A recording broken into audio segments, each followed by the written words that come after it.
Kivivo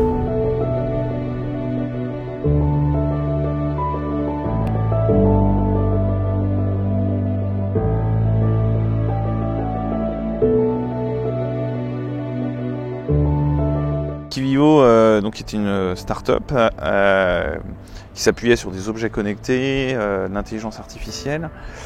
Donc a été confronté en fait à deux problématiques. La première problématique, c'est qu'on était dans un milieu concurrentiel fort, avec notamment deux acteurs, dont l'un qui était Google. Et le deuxième problématique, c'est qu'on est une start-up qui nécessite des financements importants. À l'époque, quand on a démarré Kivivo, en moyenne, le financement pour ce type de projet était aux alentours de 5 millions et aujourd'hui, il est plutôt estimé autour de 10 millions selon les spécialistes. Face à cette situation, je me suis retrouvé assez rapidement confronté à une difficulté, c'est que la stratégie qu'on arrivait à avoir en commun avec les actionnaires ne correspondait, à mon sens, plus à la réalité du marché et aux besoins du marché. Et donc, pour moi, c'est devenu difficile de diriger cette société parce que je ne croyais plus à la stratégie qu'on me demandait de dérouler.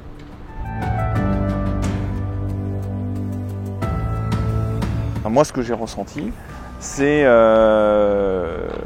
déjà une déception, un peu une colère, parce qu'on se dit on s'est forcément trompé, etc. Et puis après, il y a un renfermement sur soi-même qui devient important. Et j'ai la chance d'avoir des parents qui sont entrepreneurs et une conjointe qui est aussi entrepreneur. Et finalement, on le voit assez facilement chez les dirigeants quand ils commencent à se renfermer pour différentes raisons.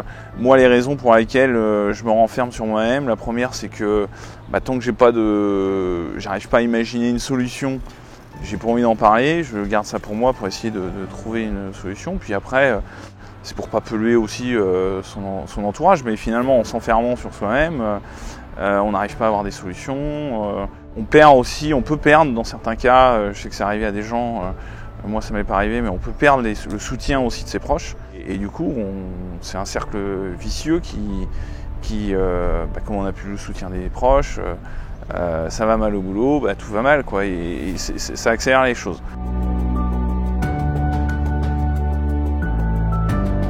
La solution que j'ai décidé de mettre en place quand c'est devenu conscient, ça a été de céder l'entreprise. Enfin, déjà, la première solution, c'est personnellement, ça a été de me recentrer sur des choses qui me plaisent. Et déjà, ça m'a permis de me recentrer, d'être plus à l'aise dans la prise de décision et surtout dans la mise en place de cette solution. Et puis après, une fois qu'on est centré sur soi-même, on peut dérouler la solution. Et la solution, c'était effectivement de céder l'entreprise afin de lui donner des nouveaux actionnaires qui lui permettraient de mieux développer l'entreprise. L'autre solution aussi pour moi, ça a été de ne pas continuer aussi cette activité pour me sortir finalement de ce quotidien et éviter de ressasser les choses.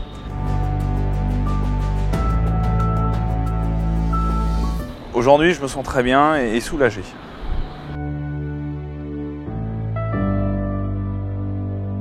Si je me retrouve face à un dirigeant qui peut sembler être dans cette situation, il y a deux choses que je lui recommanderais. La première chose, et ça c'est plutôt à tous les dirigeants, c'est d'écouter les signaux faibles. Et notamment pour bien écouter les signaux faibles, c'est d'être accompagné par un coach. Se faire coacher en tant que dirigeant, c'est un peu comme dans la vie perso, aller voir un psychologue, il n'y a rien d'anormal, ça devrait être juste la normalité et indispensable.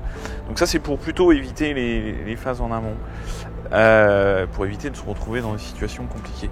Et une fois qu'on est malheureusement qu'on est arrivé à ce stade de situation complexe, moi la première chose que je recommande, c'est de se recentrer sur soi-même et de se concentrer sur des choses qui nous plaisent, plutôt dans la vie perso que pro, même si c'est aussi important dans le pro d'aller se concentrer sur des choses qui nous plaisent, pour retrouver du plaisir et réussir à prendre et à mettre en place les bonnes solutions.